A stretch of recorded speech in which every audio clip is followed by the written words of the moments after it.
ಹೋಲಿಯ ಆಚರಣೆಯ ಹಿಂದೆ ಹೋಲಿಕಾ ಮತ್ತೆ ಪ್ರಹ್ಲಾದನ ಕತೆ ನಿಮ್ಗೆ ಗೊತ್ತೇ ಇದೆ. ಹೋಲಿಕಾ ಪ್ರಹ್ಲಾದನನ್ನ ಸುಟ್ಟು ಭಸ್ಮ ಮಾಡಬೇಕು ಅಂತ ಹೋದಾಗ ಪ್ರಹ್ಲಾದ ಹರಿಯ ಭಕ್ತ. ಆ ಹರಿಯನ್ನ ಧ್ಯಾನ ಮಾಡ್ತಾ ಅವನು ಅದರಲ್ಲಿ ಮಗ್ನರಾಗಿರ್ತಾನೆ. ಆದ್ರೆ ಹೋಲಿಕಾಗೆ ಅವನನ್ನ ಭಸ್ಮ ಮಾಡಕ್ ಆಗಲ್ಲ. ಅದ್ರ ಬದಲಾಗಿ ಅವಳೇ ಸುಟ್ಟು ಬೂದಿ ಆಗ್ತಾಳೆ. ಅಂದ್ರೆ ಇದು ಅಧರ್ಮದ ಮೇಲೆ ಧರ್ಮದ ಜಯವನ್ನ ತೋರಿಸೋಂತ ಹಬ್ಬ ಅಂತ ಹೇಳ್ಬೋದು. ಯಾವಾಗ ಪ್ರಹ್ಲಾದನನ್ನ ಸುಡಬೇಕು ಅಂತ ಹೋಲಿಕಾ ಹೋಗ್ತಾಳೆ, ಆದ್ರೆ ಹೋಲಿಕಾಗೆ ಅವನನ್ನ ಸುಡೋದಕ್ಕೆ ಆಗಲ್ಲ. ಯಾಕೆ ಅಂದ್ರೆ ಪ್ರಹ್ಲಾದನಲ್ಲಿರುವಂತ ಆ ದೈವಿಕ ಭಕ್ತಿ, ಅಂದ್ರೆ ಡಿವೈನ್ ಲವ್, ಅವನ ಹೃದಯದಲ್ಲಿರುವಂತ ಆ ಪ್ರೀತಿ, ಆ ದೇವರ ಮೇಲಿರುವಂತ ವಿಶ್ವಾಸ, ಅಚಲವಾದ ನಂಬಿಕೆ, ಆ ಸ್ನೇಹ, ಪ್ರೀತಿ, ಶಾಂತಿ, ಇವುಗಳು ಅವನಲ್ಲಿ ಜಾಗೃತವಾಗಿರುತ್ತೆ. ಯಾವ ಮನುಷ್ಯನಲ್ಲಿ ಈ ದೈವಿಕ ಗುಣಗಳು ಜಾಗೃತಿಯಾಗಿರುತ್ತೆ, ಅವನನ್ನ ಯಾವ ದುಷ್ಟ ಶಕ್ತಿಗಳು ನಾಶ ಮಾಡಕ್ಕಾಗಲ್ಲ ಅನ್ನೋದನ್ನ ಈ ಹೋಲಿಕಾ ದಹನ ಹೇಳುತ್ತೆ. ಇನ್ನು ದಕ್ಷಿಣ ಭಾರತದಲ್ಲಿ ಕಾಮದಹನ ಅಂತ ಕರೀತಾರೆ. ಕಾಮದಹನ ಅಂದ್ರೆ ಶಿವ, ಅದು ಕೂಡ ಒಂದು ಪುರಾಣದ ಕಥೆ ಇದೆ. ಶಿವ ತನ್ನ 3ನೇ ಕಣ್ಣಿನಿಂದ ಕಾಮದೇವನನ್ನ ಸುಟ್ಟು ಭಸ್ಮ ಮಾಡ್ತಾನೆ ಅಂತ. ಈಗ ಈ ಕಾಮದಹನ, ಕಾಮ ಅಂದ್ರೆ ಏನು ಅಂದ್ರೆ ನಮ್ಮಲ್ಲಿರುವಂತಹ ಅನಾರೋಗ್ಯಕರ ಕೋರಿಕೆಗಳು ಅಂತ ಹೇಳ್ಬೋದು. ಈ ನಮ್ಮ ವೈಯಕ್ತಿಕ ಅನಾರೋಗ್ಯಕರವಾಗಿರುವಂತಹ ಕೋರಿಕೆಗಳು, ಆಸೆಗಳು ಸಮಾಜಕ್ಕೆ ಅಥವಾ ನಮ್ಮ ಸುತ್ತಮುತ್ತ ಇರೋರಿಗೆ ತೊಂದರೆಗಳನ್ನ ಕೊಡುವಂಥದ್ದು ಆಗಿರಬಹುದು. ಇಂತಹ ಕಾಮನೆಗಳನ್ನ ಸುಟ್ಟು ಭಸ್ಮ ಮಾಡುವಂತಹ ದಿನ. ನಮ್ಮಲ್ಲಿ ಎಷ್ಟೊಂದು ಆಸೆಗಳು, ಕೋರಿಕೆಗಳು ವೈಯಕ್ತಿಕವಾಗಿ ಪ್ರತಿಯೊಬ್ಬ ಮನುಷ್ಯನಲ್ಲೂ ಇದ್ದೇ ಇರುತ್ತೆ.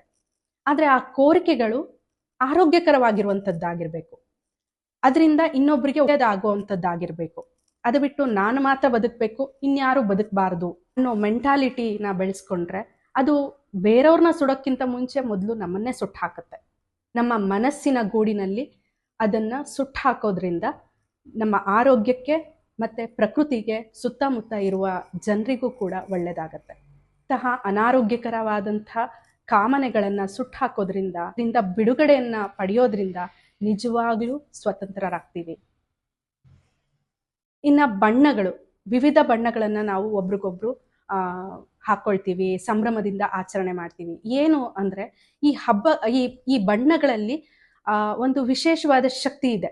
ಒಂದೊಂದು ಬಣ್ಣಗಳು, ಪ್ರಕೃತಿಯಲ್ಲಿರುವಂತಹ ಒಂದೊಂದು ಬಣ್ಣಗಳು ಅದರದೇ ಆದಂತ ಶಕ್ತಿಗಳಿವೆ. ಈಗ ನೀಲಿ ಬಣ್ಣ ತಗೊಳ್ಳಿ, ಆಕಾಶ ನೀಲಿ ಬಣ್ಣ ಕಾಣುತ್ತೆ, ಸಮುದ್ರ ನೀಲಿ ಬಣ್ಣ ಕಾಣುತ್ತೆ, ನಮ್ಮ ಕಣ್ಣಿಗೆ ಕಾಣುವಂಥದ್ದು. ಅಂದ್ರೆ ಅದು ಅನಂತತೆಯನ್ನ ಸೂಚಿಸುತ್ತೆ. ಈಗ ಹಸಿರು ಸಮೃದ್ಧಿಯನ್ನ ಸೂಚಿಸುವಂಥದ್ದು, ಕೆಂಪು ಶಕ್ತಿಯನ್ನ ಸೂಚಿಸುವಂಥದ್ದು. ಹೀಗೆ ಒಂದೊಂದು ಬಣ್ಣಕ್ಕೂ ಅದರದ್ದೇ ಆದ ಒಂದು ಫ್ರೀಕ್ವೆನ್ಸಿ, ನಾವು ಫಿಸಿಕ್ಸ್ ಭಾಷೆಯಲ್ಲಿ ಹೇಳ್ಬೇಕು ಅಂದ್ರೆ ಅದರದ್ದೇ ಆದ ಒಂದು ಫ್ರೀಕ್ವೆನ್ಸಿ. ಅಧಿಕ ಯೋಗದಲ್ಲಿ ನಾವು ಒಂದೊಂದು ಚಕ್ರಗಳಿಗೆ ಒಂದೊಂದು ಬಣ್ಣ ಇದೆ, ಅದರದ್ದೇ ಆದ ಒಂದು ಶಕ್ತಿ ಇದೆ ಅಂತ ಹೇಳ್ತೀವಿ.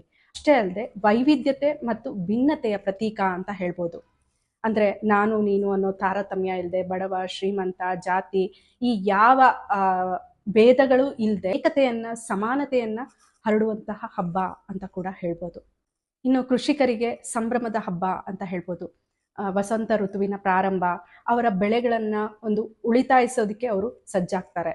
ಒಟ್ಟಿನಲ್ಲಿ ಈ ಹೋಳಿ ಹಬ್ಬ ಅಧರ್ಮದ ನಾಶ, ಸ್ನೇಹದ ವರ್ಧನೆ, ಮತ್ತೆ ಹೊಸ ಜೀವನೋತ್ಸಾಹ ಮತ್ತೆ ಪ್ರಕೃತಿಯ ಮಹಿಮೆಯನ್ನ ಸಾರುವ ಒಂದು ಹಬ್ಬ ಅಂತ ಹೇಳಿದ್ರೆ ತಪ್ಪಾಗಲ್ಲ.